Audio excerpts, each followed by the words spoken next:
The little girl was picking up a balloon when a vicious dog suddenly locked eyes on her. The dog didn't bark. Instead, it started edging closer to her. Terrified, the girl cried out for her dad while backing away, but her father, Ray, was searching for something in the car and didn't hear her. Only when the dog had backed the girl to the edge of danger did Ray finally hear his daughter's cries for help. Ray spun around and instantly panicked. He quickly told his daughter to stay right where she was, then cautiously picked up a nearby rock.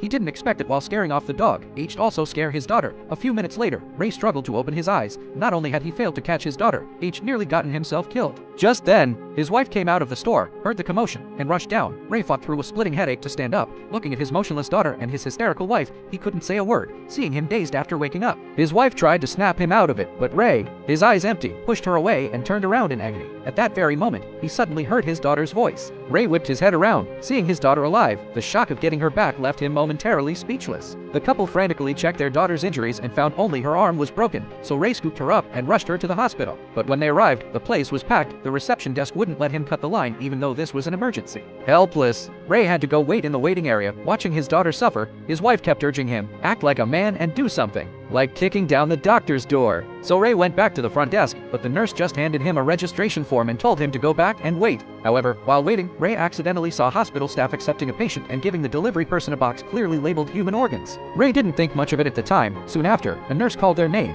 strangely, during registration. The nurse asked a bunch of irrelevant questions, even asking if they'd be willing to let their daughter be an organ donor. Hearing this, his wife refused without hesitation, but the nurse still insisted they consider it. After these questions, the nurse asked Ray's blood type, then added that his insurance wouldn't work. The barrage of questions frustrated Ray, and he snapped, if insurance doesn't work, he'll pay cash. But the nurse said she needed to check with her supervisor. After all this back and forth, a nurse finally came to take them to a room. The doctor in charge did a basic exam on the girl, but even though her arm was broken, the doctor kept examining her eyes. He repeatedly complimented how beautiful her eyes were. Later, the doctor took the parents aside. He said her pupils were abnormally dilated and suggested a brain scan just to be safe, but the scan was expensive, and the doctor told Ray to think it over. For his family, Ray would pay any amount. Soon, a nurse fitted the girl with a forearm sling, and another doctor gave her a stuffed puppy toy. At the elevator, the doctor said only one parent could accompany her. Since Ray was injured, he let his wife go into the elevator with their daughter, but then Ray noticed the elevator wasn't going up. It went straight down to the basement. Exhausted, Ray fell asleep in the waiting area. When he woke up, it was already afternoon. Feeling a bit dizzy and disoriented, Ray went to the restroom to splash water on his face, trying to clear his head. He then went to the front desk to ask about his wife and daughter. The nurse checked the system but found absolutely no record of his daughter being admitted. The paper records had already been replaced with a new set. The nurse wondered if Ray had the wrong hospital, but Ray had seen them go in with his own eyes, and they'd followed all the admission procedures. How could there be no record?